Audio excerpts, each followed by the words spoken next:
Kelas 6, tema 2, subtema 1, pembelajaran 3 dan 4. Halo semuanya, Assalamualaikum warahmatullahi wabarakatuh. Apa kabar? Anak-anak sudah siap belajar bersama kami ya? Jangan lupa siapkan alat tulismu, bukumu agar dapat mencatat hal-hal penting dalam pembelajaran hari ini.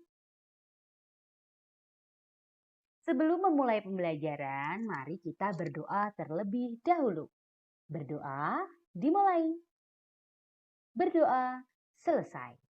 Ingat, tidak henti-hentinya kami sampaikan tetap patuhi protokol kesehatan 3M untuk memutus penyebaran rantai COVID-19. Nah, tujuan pembelajaran kita pada hari ini adalah 1. Setelah membaca informasi tentang tumbuhan dan habitatnya, kita mampu menyebutkan cara tumbuhan beradaptasi dengan tepat. Kedua, setelah melakukan pengamatan, kita mampu membuat laporan tentang cara tumbuhan beradaptasi dan melindungi diri di lingkungannya dengan benar. 3. Setelah membaca teks tentang tokoh proklamasi kemerdekaan, kita mampu menyebutkan informasi penting menggunakan aspek apa, di mana, kapan, siapa, mengapa, dan bagaimana pada peta pikiran dengan tepat. 4. Setelah berdiskusi, kita mampu mengembangkan informasi pada peta pikiran melalui tulisan dengan benar. Yang kelima, setelah mengamati gambar situasi, kita mampu menemukan contoh pelaksanaan nilai persatuan dalam kehidupan sehari-hari dengan benar. 6. Setelah berdiskusi, kita mampu menerapkan 3 kegiatan yang sesuai dengan nilai persatuan dan kesatuan dalam kehidupan sehari-hari dengan tepat. Mari kita memandang sekeliling kita. Ayo, siapa yang memiliki taman? Pernahkah kalian melihat tanaman lidah buaya? Pasti banyak ya yang tamannya ditumbuhi tanaman lidah buaya, ada lagi mungkin bunga mawar, ataupun tanaman sensifera. Nah, sekarang Udin akan menceritakan pengamatannya di taman nih. Mari kita baca dengan seksama. Pagi ini Udin dan teman-temannya sedang bekerja sama untuk mengumpulkan informasi tentang tanaman dan habitatnya. Mereka berdiskusi dan mencatat semua hasil pengamatan. Meskipun mereka berasal dari latar belakang yang berbeda, namun perbedaan tidak menghalangi mereka untuk belajar bersama. Hasil pengamatan Udin adalah sebagai berikut. Pohon bambu mempunyai ciri khusus, yaitu mempunyai bulu-bulu halus yang tajam. Bulu yang tajam terdapat pada batang. Bulu tersebut melekat kuat dan dapat menyebabkan gatal. Nah, jenis tumbuhan berdasarkan habitat dibagi menjadi 3. 1. Hidrofit, 2. Higrofit, dan yang ketiga xerofit. Nah, yuk kita coba cari tahu. Mari kita amati sekitar kita dan tuliskanlah salah satu contoh tumbuhan dan tulislah cara tumbuhan tersebut menyesuaikan diri. Yuk, siapkan alat tulismu dan amati sekelilingmu. Selanjutnya, setelah mengetahui cara tumbuhan menyesuaikan diri, tulislah cara tumbuhan melindungi dirinya. Ingat, seperti pohon bambu tadi ya, yang bisa menyebabkan gatal-gatal. Setelah kita mempelajari tentang sekeliling kita, coba kita lihat foto-foto yang ada pada layar kamu. Siapakah tokoh di bawah ini? Sepertinya sudah tidak asing ya. Yuk kita cari tahu tentang tokoh di atas.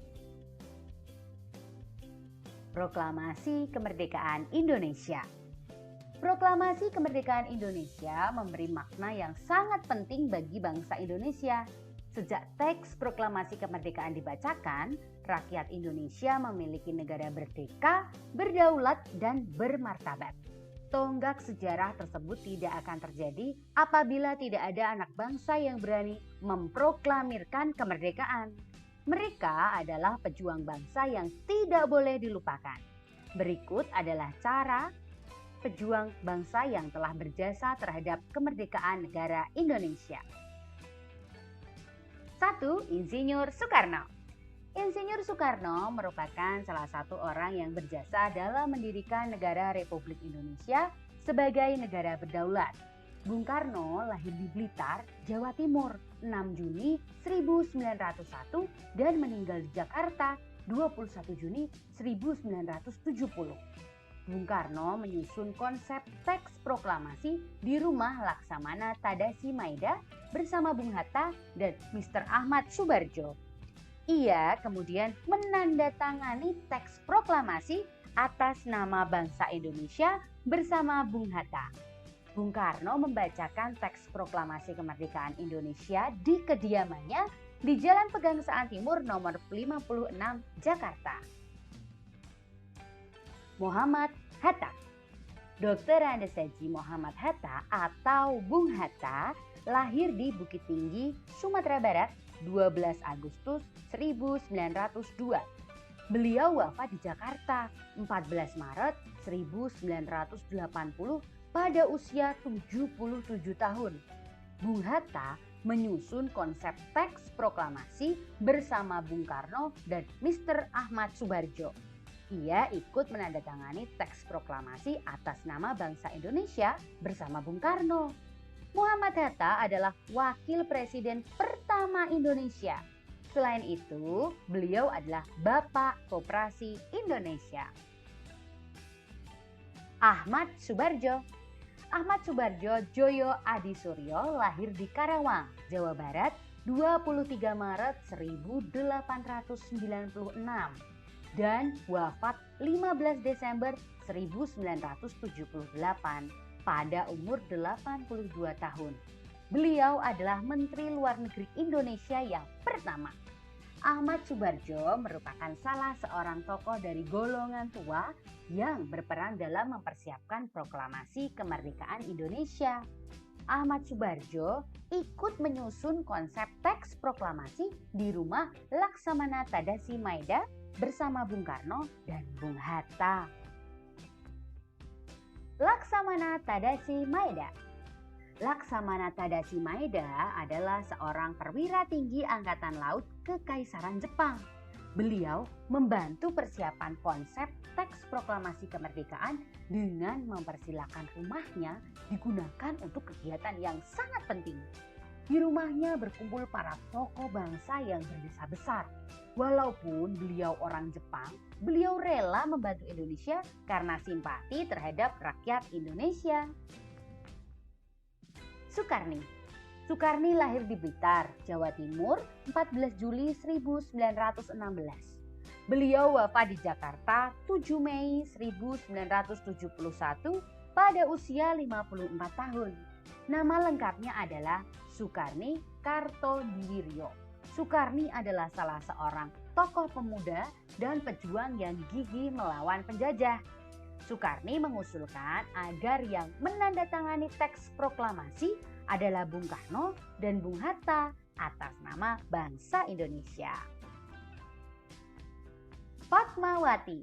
Fatmawati yang bernama asli Fatimah lahir di Bengkulu pada tahun 1923 dan meninggal dunia di Jakarta pada tahun 1980.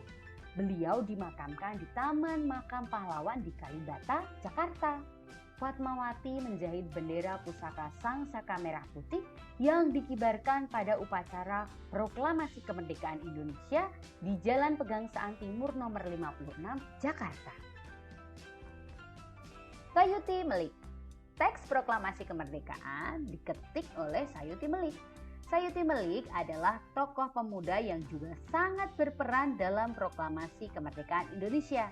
Sayuti Melik mengetik naskah proklamasi setelah ia sempurnakan dari tulisan tangan Bung Karno. Nah, itulah tadi tokoh-tokoh proklamasi kemerdekaan Indonesia. Menarik bukan? Yuk, sekarang kita buat peta pikiran dari bacaan tersebut. Coba perhatikan peta pikiran berikut ini. Proklamasi kemerdekaan Indonesia, kalian cari tahu menggunakan kata tanya apa, mengapa, siapa, di mana, kapan, dan bagaimana berasal dari teks tersebut ya. Nah, selanjutnya mari kita membaca.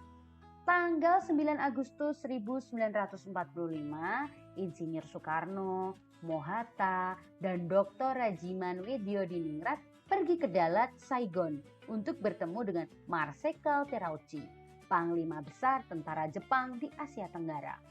Panglima tersebut menyampaikan informasi kepada pemerintah Indonesia bahwa Jepang akan memberikan kemerdekaan kepada bangsa Indonesia.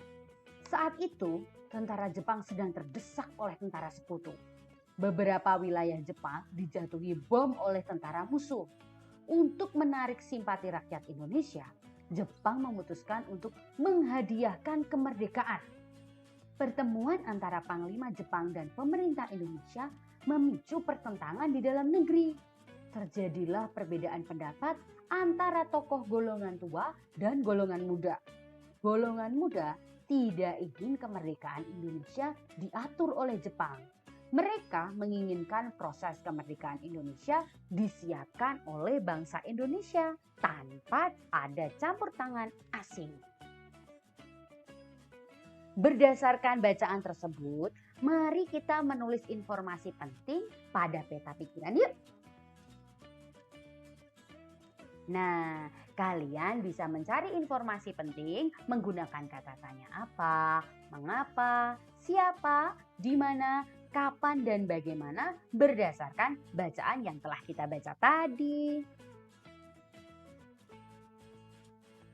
Nah, selanjutnya mari perhatikan gambar yang ada di sebelah kanan. Dari gambar di samping, apa yang harus kita lakukan terkait kerukunan dan persatuan? Kira-kira apa ya? Nah, kita beri contoh ya, nilai kerukunan terkait persatuan. Contoh kegiatan. Contohkan belajar bersama. Apa sih manfaatnya?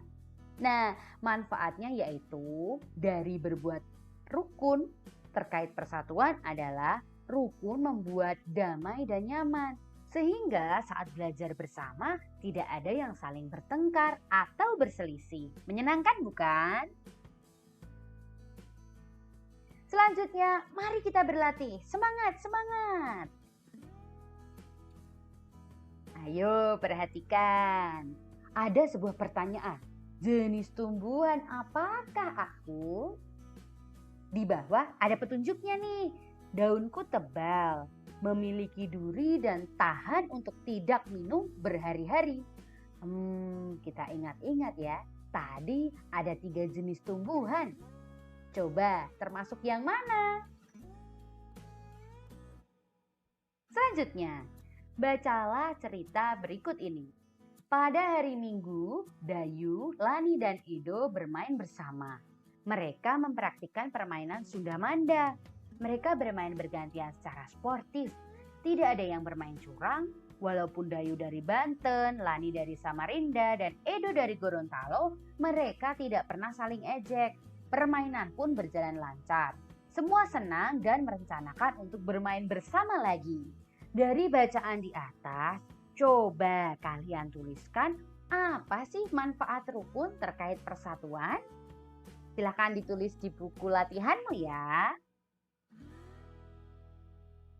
Yeay, kita tiba pada waktu mengulas atau mereview. Apa yang telah kita pelajari hari ini ya?